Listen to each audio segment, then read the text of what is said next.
Türkiye'nin ilk kaşmir markası, Türkiye'nin ilk e-ticareti, Türkiye'yi Black Friday'e ilk getiren marka. Uğraşmadan, yorulmadan bir başarının gelmesi mümkün değil. Kollarınızı sıvacaksınız, bu işi yapıyoruz deyip sonuna kadar gideceksiniz. Mağdur aslında o değildir.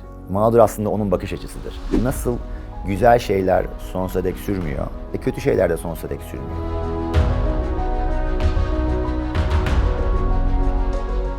Ferhat Zamanpur 1986'da İstanbul'da doğdu. Annem Ayşen Zamanpur, babam Bircan Zamanpur'un oğlu olarak hayata geldim. Bir de kardeşim var benden 3 yaş küçük, Yasemin Zamanpur. Çok tatlı, sıcak, sevgi dolu, yaşamayı seven, okumayı, gezmeyi seven bir aile.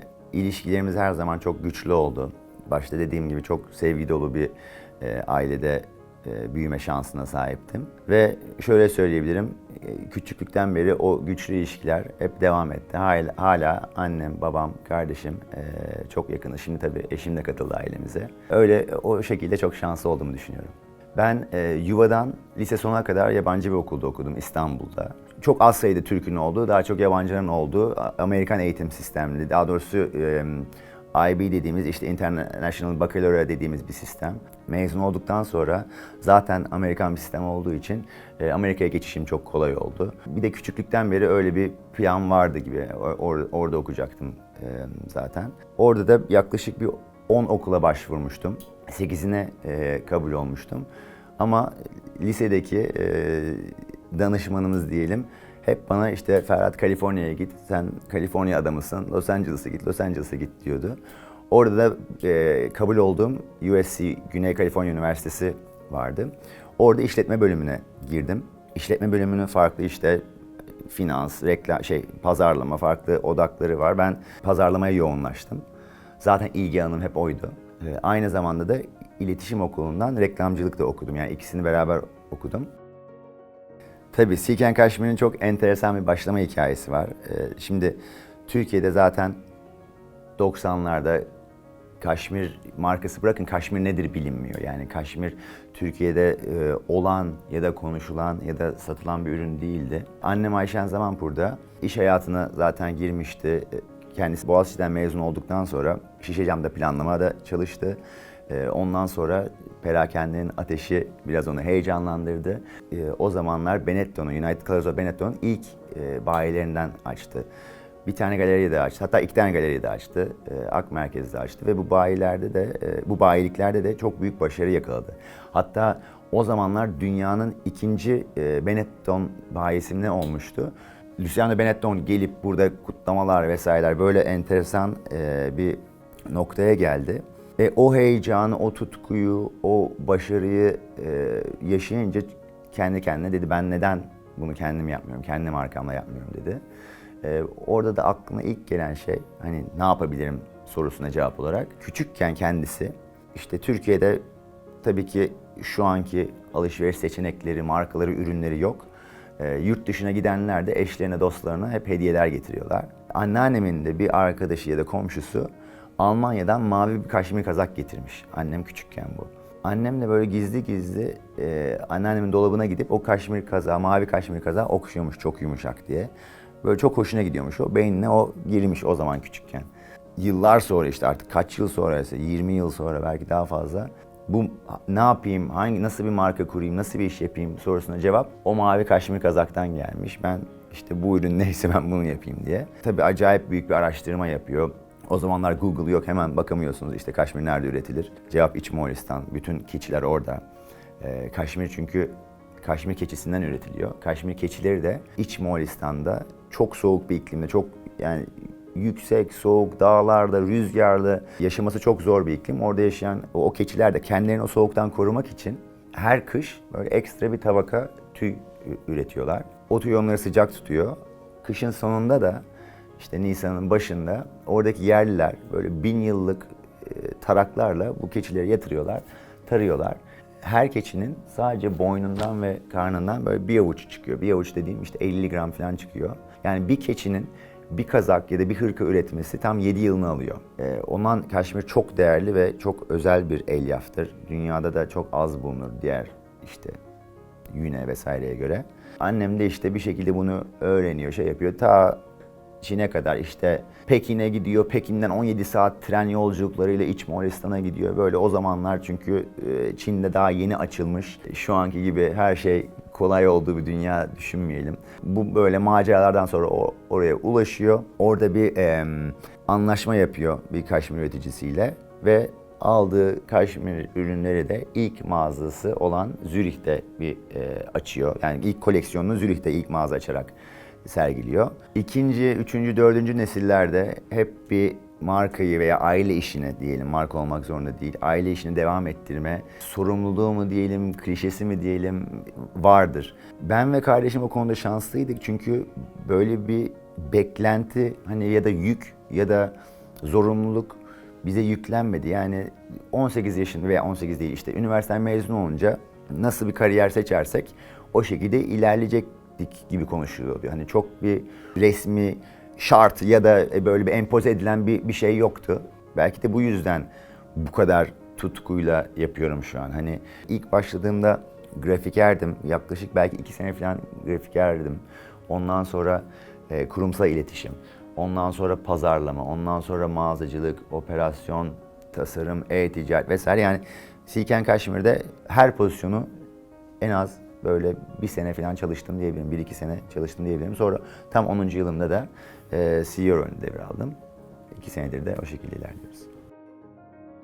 Annem beni çok etkiledi şu anlamda, çok olumlu bir anlamda. Bana iş hayatında en çok şeyi öğreten insan. Ben Silken Kaşmir'e ilk geldiğimde yaklaşık belki böyle 1 sene direkt onun odasındaydım. Onun masasının yanına böyle bir masa kurdum ve oraya çöktüm. Ve bütün konuşmalarını, bütün toplantılarını, bütün işini izleme fırsatım oldu. Bu benim için çok büyük bir kazanımdı. Çünkü ya anlamadığım milyon tane şeye şahit oluyorum, öğreniyorum. Nasıl karar verdiğini veya ne sorular sorduğunu, bakış açısını, iletişimini, işleyişini, uygulamasını, denetlemesini, takibini, bütün bunları böyle öğrenme şansım oldu. Şirketi kuran ilk jenerasyon diyelim, o girişimcidir. Benim gözümde de benim rolüm burada. Yani girişim zaten yapılmış. Çok güzel bir şeyin tohumları atılmış. Hatta bu olay işte 10 sene, 20 sene ne kadarlıksa zaten bir noktaya gelmiş. İkinci ve sonraki jenerasyonların rolü gelişimci olmak bence. Ben de kendimi hani gelişimci görüyorum. Gelişimci de ne demektir? Şirket zaten tabii ki gelişiyor. Yani normal gelişiminin, organik gelişiminin dışında bir şey yapmak gerekiyor bence. Yani bu nedir? Olayı gerçekten de bir sonraki seviyeye getirecek şekilde değiştirmek. İngilizce'de game changing dediğimiz bir laf vardı. Yani oyunu alt üst edip oyunu değiştiren. Bence ikinci, üçüncü nesillerin görevi budur. Biraz belki silkeleyip şirketi veya sektörü, işleyişleri tamamen yönü, rotayı değiştirecek demeyeyim ama bir sonraki seviyeye büyüme olarak da, başarı olarak da, kar olarak da, yani bu böyle kriterlerde şirketi uçurmak. Ham maddesi Türkiye'de olmayan bir ürünü Türkiye'den kalkıp gidip 1992'de dünyanın öbür ucunda böyle hani büyük bir şehirde de değil 17 saat trenle gidilmesi gereken bir kasabadan alıp ondan sonra gidip dünya metropollerinden birinde ilk mağazayı açıp kendi vatanınız bile değil orada satışa sunmak bence aslında manyaklık oluyor. Ama o şey var yani dahi ve arasında ince bir çizgi var ya, belki o çizginin tam üzerinde oluyor. Şaka maka global doğan bir marka oluyor. Hatta şöyle söyleyeyim, bir fikre inanınca, onun büyüme potansiyelini görünce ve bunu deliler gibi kovalamaya kendini verince bence böyle bir şey ya veya bu manyaklık mümkün. 1 Ocak 2020'de devri aldım. Daha 100 gün geçmeden bütün perakende sektörü global çöktü. Yani perakende sektöründe bir şirketin başına CEO olarak geçtim ve sektör çöktü global olarak. Yani tüm sektörler çöktü tabii, perakende değil ama en çok etkilenenlerden biri perakendeydi bildiğimiz gibi. Ben gerçekten işte mağaza ofisi biz 17 Mart'ta kapatmıştık, çok iyi hatırlıyorum. 17 Mart'tan belki Eylül, Ekim'e kadar günde 18-19 saat çalışıyordum. Yani sabah 8'de kalkıyordum, çalışmaya başlıyordum ve bir sonraki gece saat 4'e kadar falan durmadan ama savaş, yani savaş moduydu. İşte AVM'ler ya da diğer kirada olduğumuz mal sahipleri olsun, bankalar, nakit akışı tamamen kesildiği bir dünya. Sizin bu kadar takım arkadaşınız var, personeliniz var, maaşlar, üreticiler, dediğim gibi AVM'ler, bankalar, her inanılmaz bir yük var ve inanılmaz sorunlar var. İnanılmaz bir savaş var. Yurt dışı mağazalarımız var. Londra, Paris, Zürih, her bir yandan alev alev durum ve her yangını, yani bir tanesini zaten söndüremiyorsunuz ama söndürmeye çalışırken öbürü daha da alevleniyor. Yani inanılmaz bir 6 ay geçirdim diyebilirim. Mağazalarımızın 3'ünü kapatıp rotayı çok daha online, amiral mağazalarımızı açık tutup amiral mağazalarımız ve e-ticaret ve mobil ticaretle ilerleme kararı. Pandeminin 3. ayında ofisi temelli kapatalım, Türkiye'nin uzaktan çalışmaya geçen ilk markası olalım diyen bir şirket yok. Yani böyle büyük kararlar aldım belki daha ilk 2-3 ayımda. Dediğim gibi çok normal bir durum değildi, çok normal kararlar değildi. Belki pek çok insan da bunları vermezdi ama ben o zaman verdim ve iyi ki de verdim diyorum şimdi. Çünkü hepsinin, bütün o radikal kararların avantajları ve sonuçları ve faydalarını biz daha ilk yılın sonunda yaşamaya başladık. E-ticaretimiz deseniz zaten çok iyiydi. Yani Türkiye standartlarına göre Türkiye'deki markaların ortalama e-ticaret cirosu, total cironun yaklaşık %5-7'si arasındaydı. Daha o zaman bizim %20'ydi. Yani normalin zaten 4 katıydı. Aynı şekilde şimdi mesela Türkiye'de %20'ye yakın. Biz bu sene neredeyse %50 ile kapatacağız. Cirosunun çoğunluğu e-ticaretten gelen ilk marka Silken Kaşmir olacak Türkiye'de. Yani eğer bu bahsettiğim radikal kararları almamış olsam keşkelerim olurdu. Ama annemden öğrendiğim en önemli şeylerden biri de işte cesaret, savaşmak ve ilkleri yapmak olduğu için büyük radikal kararları almakta o 3 şey çok önemliydi. Yani çünkü zaten savaşıyorsunuz, savaşın içinde o radikal kararları alıyorsunuz. Bunun için cesur olmanız gerekiyor. O kararlarda hepsi ilk.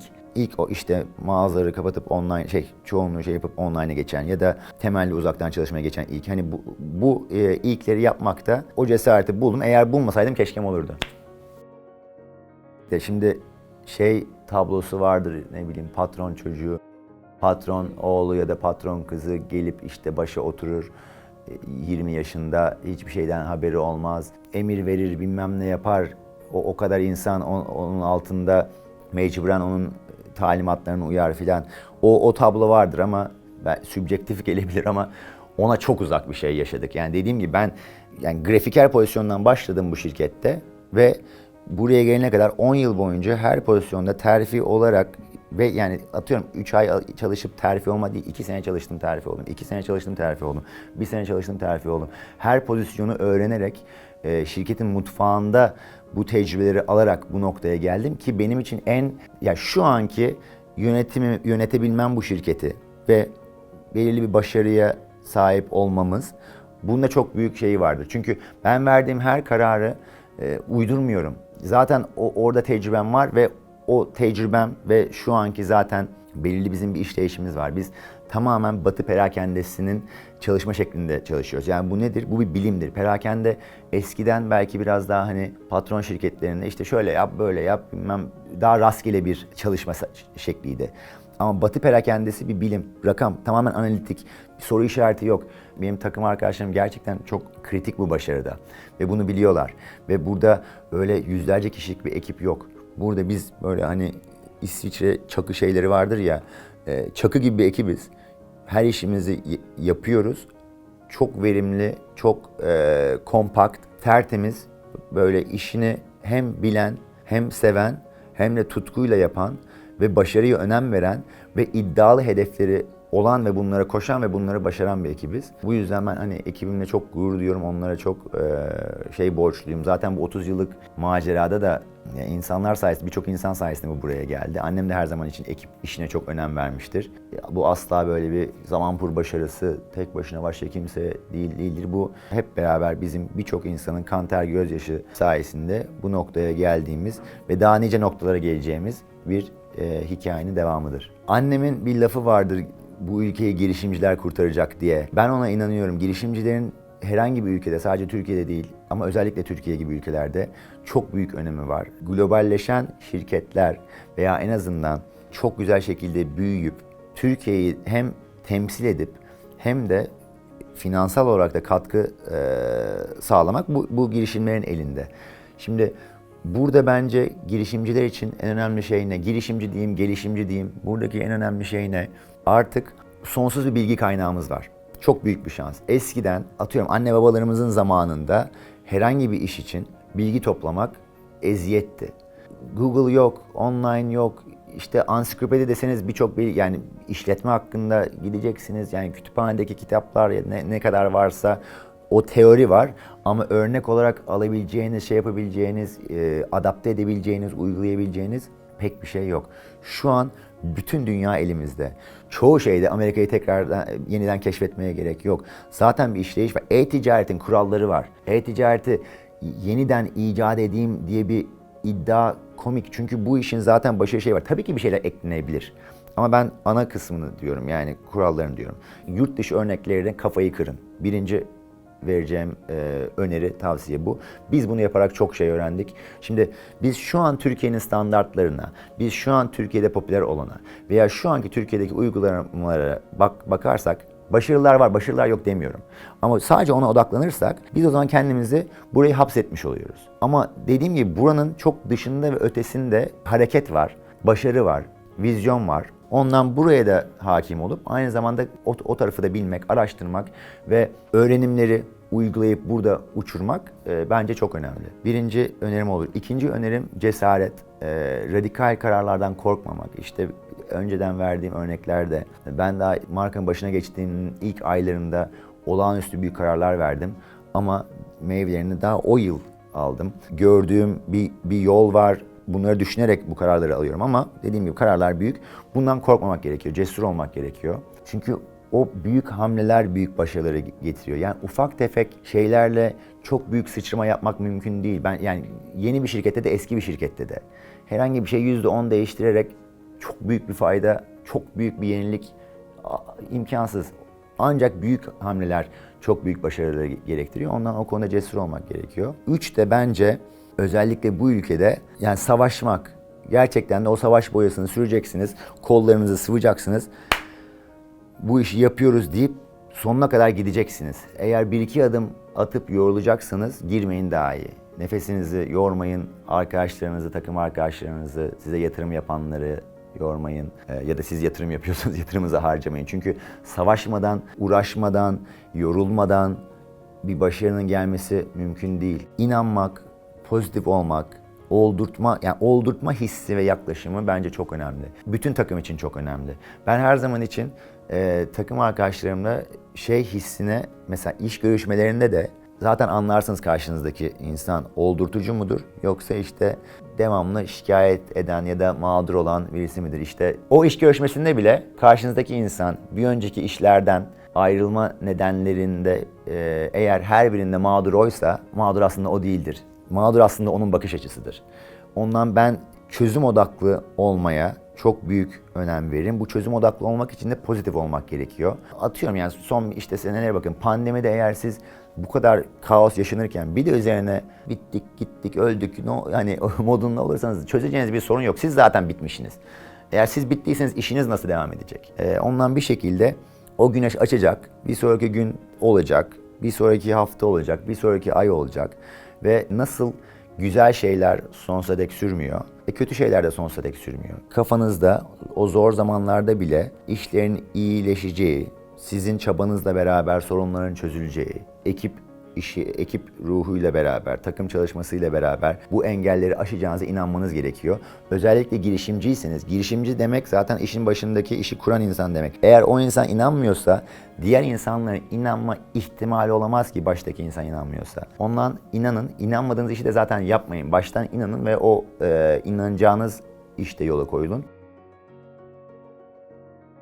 Metaverse şu an herkesin dilinde ve her gün haberlerde çok şaşırtıcı, bazen ya deli misiniz siz dedirten haberlerin geldiği bir yenilik. Benim bu noktadaki yorumum şu: bu iş belki tahmin edemeyeceğimiz bir şekilde uçacak. Şu an zaten bizi şaşırtıyor.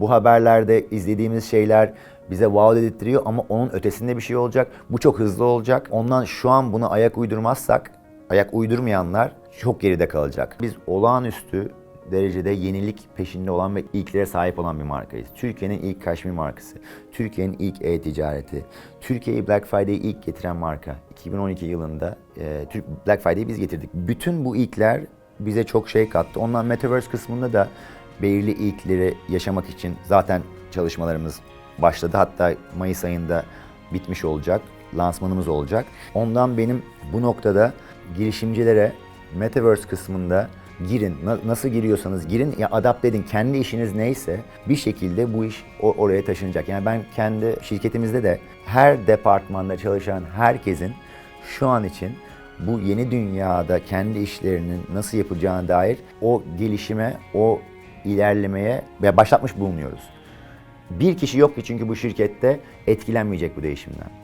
Yani tasarım departmanı Metaverse için kıyafet tasarlaması gerekecek. Pazarlama departmanı Metaverse'te pazarlaması gerekecek. Mağazacılık departmanı ve e-ticaret departmanı Metaverse'te satması gerekecek. Herkes. Bu yüzden bunlara adapte olmalıyız. İlklerde yer almak hem size gelecekte çok büyük avantaj tanıyor, hem yarattığınız etki olarak çok büyük avantaj tanıyor, hem de zaten yapmazsanız geride kalıp yenildiğiniz için ne yapın, ne edin, ne yapıyorsanız kendi işinizi burada nasıl ilerleteceğinize bugünden itibaren başlayın, uygulamaya da alın, aman geç kalmayın.